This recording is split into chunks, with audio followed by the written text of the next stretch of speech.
Hello दोस्तों, स्वागत है आप सभी का मेरे इस यूट्यूब चैनल में। दोस्तों, कृष्णमूर्ति साहब का शिक्षा पर क्या विचार था, आज हम इस वीडियो में यही जानेंगे और उनके कुछ विचार को मैं आपसे शेयर करूंगा।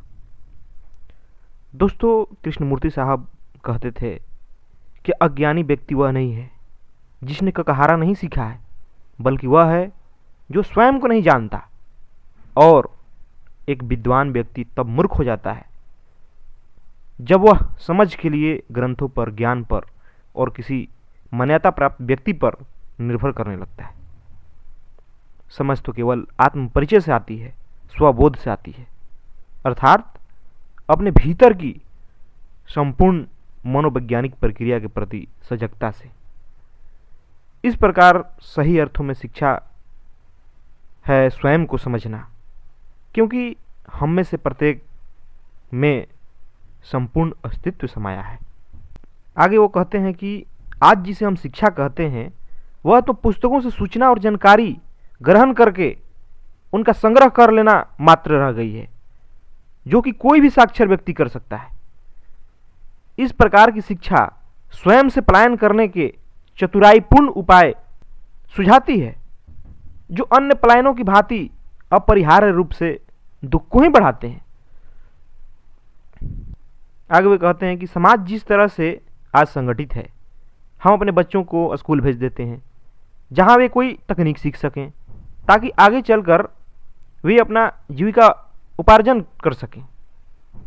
हम बच्चे को सर्वप्रथम एक विशेषज्ञ बनाना चाहते हैं और इस प्रकार उसके एक सुरक्षित आर्थिक स्थिति में पहुंच जाने की अपेक्षा करते हैं।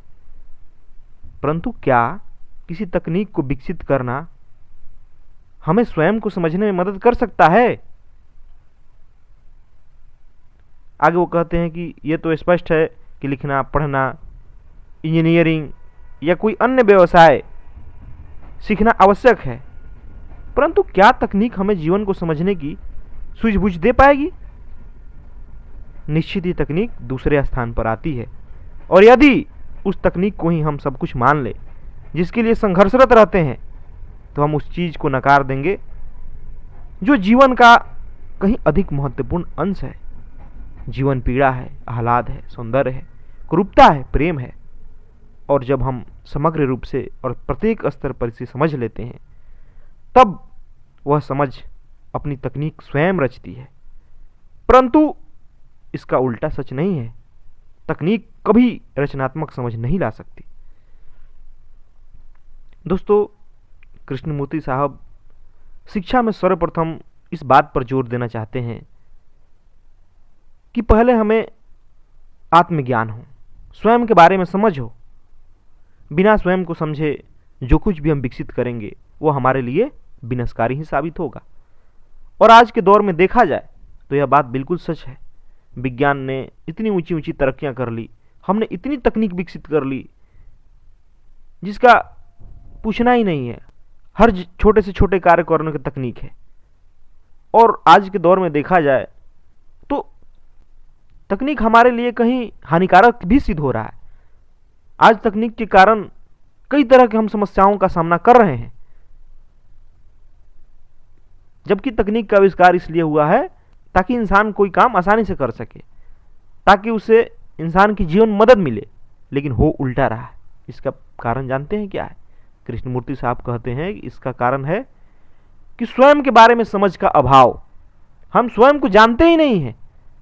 हमने शिक्षा उसी को समझ रखा है जो कि बाहरी संसार से जानकारियों को अपने दिमाग में ठूस लेते हैं। शिक्षा वो नहीं है।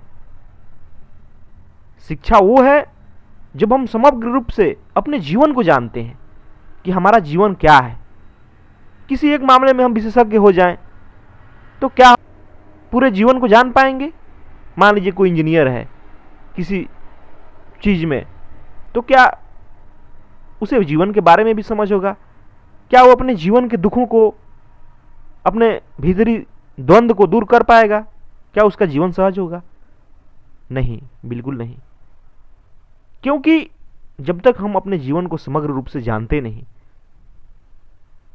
तब तक हम अपने आंतरिक समस्याओं को दूर नहीं कर सकते, और न ही सच में हम कोई रचनात्मक कार्य कर सकते हैं। आज जो भी नई नई तकनीक देखने को मिलती है कि ये बड़े रचनात्मक कार्य हैं, ये बिल्कुल रचनात्मक कार्य नहीं है। ये सिर्फ विचारों का दोहराव है, ये सिर्फ एक यांत्रिक रूप से किया गया कार्य है और कुछ नहीं।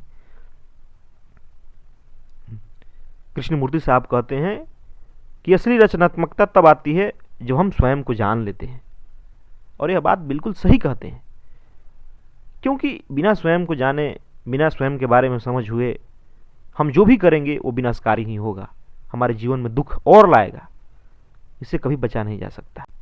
देखिए वो आगे खुद कह रहे हैं कि तकनीकी ज्ञान चाहे जितना आवश्यक हो, वह किसी भी तरह हमारे आंतरिक मनोवैज्ञानिक दबाव और द्वंद्व को दूर नहीं कर सकता।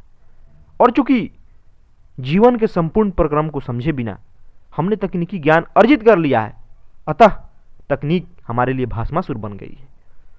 जो व्यक्ति अणु का विखंडन करना तो जानता हो, परंतु अपने हृदय में प्रेम न हो, तो वह राक्षस बन जाता है। देखिए कितना अच्छी बात यहां वो कर रहे हैं कि जिसके हृदय में प्रेम न हो, जिसके हृदय में करुणा न हो, जिसके जीवन की समझ न हो, तो तकनीक का इस्तेमाल कैसे करेगा। और आज दुनिया में देखने को मिलता है बड़े बड़े शिक्षित देश, जिन्होंने शिक्षा तो अब बहुत अर्जित कर लिया, उनके पास टेक्नोलॉजी भी बहुत है, और वो क्या कर रहे हैं, युद्ध कर रहे हैं, मानवता का विनाश कर रहे हैं, शहरों का विनाश कर रहे हैं। यह साबित करता है कि सही शिक्षा ये नहीं है। आगे कहते हैं कि हम अपनी क्षमता के अनुसार अपनी जीविका चुनते हैं, परंतु क्या उस आजीविका के चलते हम द्वंद्व और विभ्रम से मुक्त रह पाते हैं। कुछ प्रकार का तकनीकी प्रशिक्षण तो आवश्यक है, परंतु जब हम इंजीनियर, चिकित्सक या लेखाकार बन जाते हैं, तब होता क्या है। क्या कोई आजीविका अपना लेना जीवन में संपूर्णता ला पाता है। हम में से अधिकांश के लिए लगता तो ऐसा ही है। हमारी आजीविका हमारे अधिकांश जीवन काल के लिए भले ही हमें व्यस्त कर दे, परंतु जो चीजें हम बनाते हैं और जो बड़ी सम्मोहक भी प्रतीत होती है, वे विनाश और दुख का कारण बन रही है। हमारे प्रवृत्तियों, हमारे मूल्यों के चलते वस्तुएं और आजीविकाएं ईर्ष्या, कटुता और घृणा के साधन बन रही है। स्वयं को समझे बिना केवल आजीविका कमाना हमें कुंठा और खिन्नता की ओर ले जाता है, और फिर शुरू होता है पलायन, तरह तरह की अनिष्टकारी गतिविधियों का सहारा लेते हुए। दोस्तों ये बात सही ही है। आज के ज़माने में देखा जाए तो कोई व्यक्ति अपने कर्म से खुश नहीं है। जो वह कार्य करता है उसी से वो उब जाता है। इसका कारण क्या है। इंसान के जीवन में इस प्रकार मानसिक तनाव, काम का दबाव वो झेल नहीं पा रहा है, और उसके कारण तरह तरह के उससे पलायन के तरीके ईजाद करता है, मनोरंजन करके, नशे करके, और भी कई तरह से। यह सब साबित करता है कि हमने गलत कार्य चुन लिया है। लेकिन हमें स्वयं का समझ नहीं होने के कारण हम उसे करते चले जाते हैं, जो हमारे भीतर ही द्वंद्व उत्पन्न कर देता है। एक तरफ तो हमारा मन नहीं होता है वो करने को, लेकिन पैसे के लिए करना है, इसलिए हम उसे करते रहते हैं, क्योंकि हमें जीवन का समझ है ही नहीं। समाज की देखा देखी करने के चक्कर में हमारी ज़रूरतें बढ़ गई है। हम अपनी ज़रूरतें वही मान लेते हैं जो सारे समाज का है, जो सारे लोगों का है। जो लोग करते हैं, जो चीज़ें खरीदते हैं, जैसी जीवन वो जीते हैं, हम भी समझते हैं कि उसी में खुशी है, वही तो हमारा लक्ष्य है, लेकिन असल में वो होता नहीं है। तो इसलिए जरूरी है स्वयं की समझ, स्वयं का बोध, आत्मज्ञान। तभी हम जान पाएंगे कि हमारे लिए उचित कार्य क्या है, जिससे में हमें कभी ऊब उत्पन्न न हो, कभी हमें पलायन न करना पड़े। दोस्तों आगे वो कहते हैं कि भला वो शिक्षा किस काम का जिसे पाकर हम अपनी दिनचर्या में स्वयं को ही नष्ट कर रहे हैं। इस संसार में उजाड़ देने वाले युद्ध, एक के बाद एक दंगा, यह श्रृंखला चलती ही रहती है। इससे स्पष्ट हो जाता है कि बच्चों के पालन पोषण के तौर तरीकों में मूलभूत त्रुटि हो रही है। मैं समझता हूं कि हम में से अधिकतर लोगों को इसका भान तो है, परंतु यह मालूम नहीं कि इससे निपटा कैसे जाए। शिक्षक हो या राजनीतिक, कोई भी प्रणाली जादुई तौर पर नहीं बदल जाती। उसमें बदलाव तब आता है जब हम में बुनियादी बदलाव आता है। प्राथमिक महत्व व्यक्ति का है, प्रणाली का नहीं। और जब तक व्यक्ति अपने ही संपूर्ण प्रक्रिया को समझ नहीं लेता, तब तक कोई भी प्रणाली संसार में शांति और व्यवस्था नहीं ला सकती, चाहे वह वामपंथी हो या दक्षिणपंथी। देखिए यहां इतनी बढ़िया बात उन्होंने किया है कि वह शिक्षा किस काम की, जिससे हम स्वयं को ही नष्ट कर रहे हैं। वह किस काम की शिक्षा जिसके कारण आज हम खुद ही मानव जाति का विनाश कर रहे हैं, युद्ध से और दंगों से। अभी मैंने पहले ही इस बात की चर्चा की थी। और आज खुद इंसान को ढूंढे तरीका नहीं मिल रहा है कि कैसे इससे निजात पाया जाए। आज समाज में तरह तरह की समस्याएं हमें देखने को मिलती है, चाहे भ्रष्टाचार हो, चाहे नैतिक पतन हो, चाहे दंगे हो, युद्ध हो। इंसान तो चाहता है इससे मुक्ति, और उसके लिए तरह तरह के कानून भी बनाया है। इतनी मोटी मोटी कानून की किताबें, उनमें इतने धाराएं, पता नहीं क्या क्या। लेकिन देखा जाए तो फिर भी इंसान को अपराध करने से रोक नहीं पाता, इंसान को युद्ध से नहीं रोक पा रहा है। आज खुद हम अपने आप से ही परेशान हैं। जो समाज में भयंकर समस्याएं हैं उससे परेशान हैं, कैसे दूर किया जाए। और ये आधुनिक शिक्षा किसी काम आ नहीं रही है। हम अपने ही विनाश खुद कर रहे हैं। और कृष्णमूर्ति साहब कहते हैं कि कोई भी संस्था हो, प्रणाली हो, समाज हो, ये नहीं कर सकता है जब तक आदमी स्वयं की संपूर्ण प्रक्रिया को समझ न जाए कि आखिर हम बने कैसे हैं।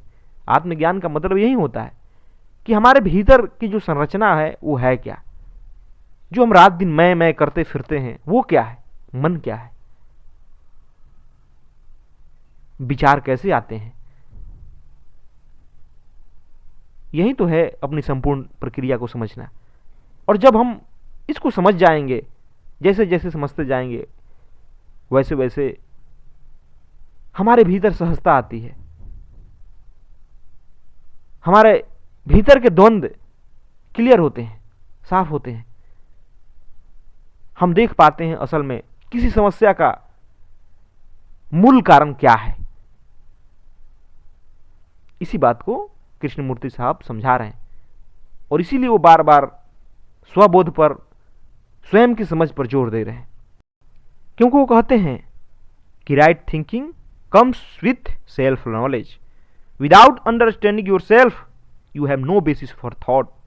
Without self knowledge what you think is not true. यानी कि आप बिना सेल्फ नॉलेज के जो भी सोचते हैं वो गलत ही है। जिन्होंने अध्यात्म में समझ नहीं है, जो भी नए नए कृष्णमूर्ति साहब को सुनेंगे, उनके लिए बात बड़ा विरोधाभासी साबित होगा। आम आदमी को तो यही लगता है कि भाई मैं जो कुछ कर रहा हूं वो सब सही है। इसलिए आम आदमी अपने जीवन को खपा देता है पूरी दुनिया की चीजें इकट्ठे करने में, अपनी इच्छाओं की पूर्ति करने में, अपने सपने पूरा करने में। लेकिन उसे मिलता क्या है? क्षण भर का सुख और जीवन भर का दुख। एक जगह से दूसरे जगह हमारा मन भटकता रहता है। हम कभी समझ ही नहीं पाते कि आखिर हमारे जीवन में दुख क्यों है। हमें वस्तुओं में सुख दिखाई देता है, शरीर में सुख दिखाई देता है, इच्छाओं की पूर्ति में सुख दिखाई देता है। यह सब इसलिए होता है क्योंकि हमारे पास आत्मज्ञान नहीं है। इसलिए हमारी जो भी सोच होगी वो गलत ही होगी, हमारे लिए दुखदायी ही साबित होगी। और यह आप समाज में देख सकते हैं। जो भी गहराई से इस बात पर चिंतन करेगा, ध्यान से देखेगा, तो उसे साफ साफ दिखाई देगा। और हर संत पुरुष ने, हर आत्मज्ञानी व्यक्ति ने बार बार इस बात को लेकर के समाज को चेताया है, लोगों को चेताया है कि देखो जो तुम जीवन जी रहे हो वो बहुत गलत है, उससे कभी तुम्हें शांति नहीं मिलेगी, कभी तुम दुखों से मुक्त नहीं हो सकते हो। क्योंकि समाज में सभी वैसे ही हैं, इसलिए हम उनके देखा देखी ही करते हैं। दोस्तों चलिए आगे देखते हैं कि कृष्णमूर्ति साहब क्या कहते हैं। कहते हैं कि सही प्रकार की शिक्षा का सरोकार व्यक्ति की स्वतंत्रता से होता है, क्योंकि यही संपूर्ण जगत के साथ एवं अनेकों के साथ भी वास्तविक सहयोग ला सकती है। परंतु यह स्वतंत्रता अपनी ही बढ़ा चढ़ाकर हाँकने और सफलता के पिछलगू बनने से प्राप्त नहीं की जा सकती। स्वतंत्रता तो आत्म परिचय से आती है, जब मन अपनी सुरक्षा के लिए अपने ही द्वारा निर्मित अवरोधों से ऊपर और पले चला जाता है। शिक्षा का कार्य है प्रत्येक व्यक्ति की इन तमाम मनोवैज्ञानिक अवरोधों के अनावरण में सहायता करना, न कि उसके ऊपर आचरण के नए तरीके और विचार के नए ढंग थोप देना। यह थोपना उसमें कभी प्रज्ञा और रचनात्मक समझ नहीं जगा सकता, बल्कि उसे और अधिक प्रभावग्रस्त बना देता है। वस्तुतः संसार में यही कुछ हो रहा है, और इसीलिए हमारी समस्याएं न केवल जस की तस है, बल्कि उसमें वृद्धि भी हो रही है। दोस्तों यहाँ कृष्णमूर्ति साहब कहना क्या चाहते हैं? वो कहना चाहते हैं कि शिक्षा का वास्तविक अर्थ है कि हमारे भीतर स्वतंत्रता है, हम किसी निर्णय लेने में सहज महसूस करें, हमारे भीतर द्वंद्व ना हो। लेकिन होता क्या है, एक बच्चे की ऐसी कंडीशनिंग की जाती है, ऐसी उसे शिक्षा थोपी जाती है कि वो स्वयं को ही भूल जाता है कि वो है क्या वास्तव में। किसी बच्चे से पूछिए कि तुम कौन हो, तो क्या वो जवाब देगा? वो जवाब देगा, अपना नाम बताएगा, जो कि वो कंडीशनिंग का, संस्कार का परिणाम है। अपनी जाति धर्म बताएगा, अपना माँ का, पिता का, जो कुछ भी है ये सब बताएगा। और किसी भी व्यक्ति से पूछ लिया जाए, बच्चों से ही क्यों, वो सभी यही बताएंगे। लेकिन वास्तव में कभी हम सोचते हैं कि हम क्या हैं? ये सब तो हमारे संस्कार हैं, ऊपर से हमारे ऊपर थोपे गए हैं, हमारी कंडीशनिंग का नतीजा है, जो हमारे अवचेतन में बैठा हुआ है, और उसी अनुसार हम अपना परिचय देते हैं, खुद को समझे बैठे हैं। जो व्यक्ति अपनी भीतर की सब प्रक्रिया को समझना चाहेगा, जो परत दर परत अपने व्यक्तित्व को समझने की कोशिश करेगा, अपने व्यक्तित्व को उघाड़ेगा, तब उसे आत्म परिचय होगा कि वो वास्तव में क्या है। और वैसी ही शिक्षा की वास्तव में जरूरत है, जो व्यक्ति को उसे मूल से परिचय करा दे। शिक्षा का मतलब यह नहीं कि बाहर से जानकारियों का, मान्यताओं का, धारणाओं का, विश्वासों का थोपते जाएं किसी पे, नए नए पत्तियां बना दें, नए नए तरीकों से कुछ करने की कोशिश करें, तो इससे कुछ लाभ होने वाला नहीं है। लाभ तभी होगा जब हम बिल्कुल स्वतंत्र होंगे इन सारे विचारों से, मान्यताओं से, अपने विश्वासों से बिल्कुल स्वतंत्र। यही शिक्षा का उद्देश्य भी है, और तभी सच में समाज में क्रांति संभव है, मानव जीवन में क्रांति संभव है, तभी वास्तविक समझ आती है। यही कृष्णमूर्ति साहब कहना चाहते हैं। आगे वो कहते हैं कि ज्ञान है अतीत का संचयन, परंतु सीखना सदा वर्तमान की क्रिया है। इस प्रकार ज्ञान प्राप्त करने और सीखने की प्रक्रिया में अंतर है। आप में ज्ञान भी होना चाहिए और सीखने की क्रिया भी। ज्ञान आप में इसलिए होना चाहिए जिससे आपको मालूम रहे कि आप कहां रहते हैं, आपको अपना नाम याद रहे, आपको अपने जान पहचान याद रहे इत्यादि। इस प्रकार किसी स्तर पे तो ज्ञान अनिवार्य होता है, परंतु यह ज्ञान जब जीवन को समझने के लिए प्रयुक्त किया जाए, उस जीवन को समझने के लिए जो एक प्रवाह है, ऐसा कुछ जो भी हो रहा है, गतिशील है, क्रियाशील है, जो पल पल परिवर्तनशील है। जब आप ऐसी जीवन के साथ चल नहीं पाते तब आप अतीत में जाने लगते हैं और जीवन जैसी अद्भुत चीज को ज्ञान से समझने का प्रयत्न करते हैं, परंतु जीवन को समझने के लिए इसके बारे में पल प्रतिपल सीखना होगा। सीखे सिखाए बनकर कभी इसे सीखने मत जाइए। यहां बहुत ही क्रांतिकारी बात कृष्णमूर्ति साहब ने कही है। उन्होंने कहा है कि ज्ञान तो हमें चाहिए कि हम कहाँ रहते हैं, हमारे रिश्ते नाते कौन कौन से हैं, जो कुछ भी हो, इतना तो हमें ज्ञान चाहिए। और कहीं कहीं ज्ञान तो अनिवार्य है। अब मान लीजिए कि हमें हवाई जहाज बनाना है तो वहां तकनीकी ज्ञान तो बिल्कुल अनिवार्य है, यांत्रिक ज्ञान, बाहरी जानकारी, उसी से हम उसको बना पाएंगे। कुछ भी इस संसार के में करना है तो बाहरी ज्ञान जरूरी है, लेकिन जब हम उसी ज्ञान से अपने जीवन को समझने चल देंगे तब धोखा हो जाएगा, तब वो ज्ञान काम नहीं आएगा। क्योंकि हवाई जहाज बनाने की तकनीक चाहे 10 साल पुरानी हो चाहे 100 साल पुरानी हो, वो आज भी काम आ सकती है, क्योंकि वो उसे बाहरी दुनिया में उपयोग करना है। मोबाइल बनाने की तकनीक पुरानी भी आज काम आ सकती है, कपड़े बनाने की तकनीक पुरानी भी काम आ सकती है। आपके जान पहचान हमेशा पुराने, चाहे वो 100 साल हो चाहे कितने साल भी पुराने हो, वो वहीं रहते हैं। लेकिन जीवन हमारा सतत प्रवाह है।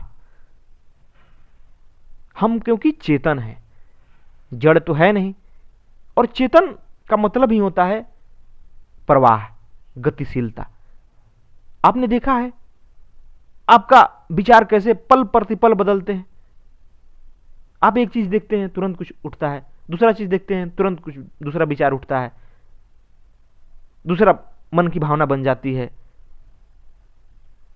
इसलिए कहते हैं कृष्णमूर्ति साहब कि हम बिल्कुल प्रवाह हैं, गतिशील हैं, और उस जड़वत ज्ञान से आप कभी इस चेतन को नहीं समझ सकते, इसकी परेशानी को नहीं समझ सकते। इसलिए पल प्रतिपल सीखने की जरूरत है।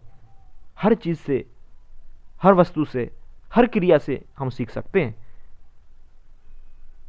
और तभी वास्तव में हम सही जीवन जी पाएंगे। और जो शिक्षा इस कार्य को करने में मदद करे वही वास्तविक में शिक्षा कहलाने के योग्य है।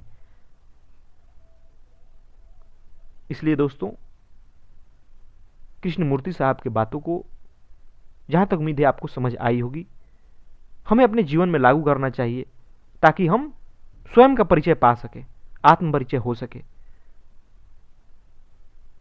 और जहां तक मैं देखता हूं कि जब तक आत्मबोध ना हो जाए, आत्मज्ञान ना हो जाए, इंसान की बेचैनी कभी समाप्त होने वाली नहीं है। चाहे वो कितने ही तरीके इजाद कर ले, कितना ही कुछ कर ले, लेकिन उसकी मन की बेचैनी, उसका तनावपूर्ण जीवन समाप्त होने के बजाय बढ़ता ही जाएगा। कभी वो प्रेम का, आनंद का, मस्ती का अनुभव नहीं कर सकता है। धन्यवाद दोस्तों।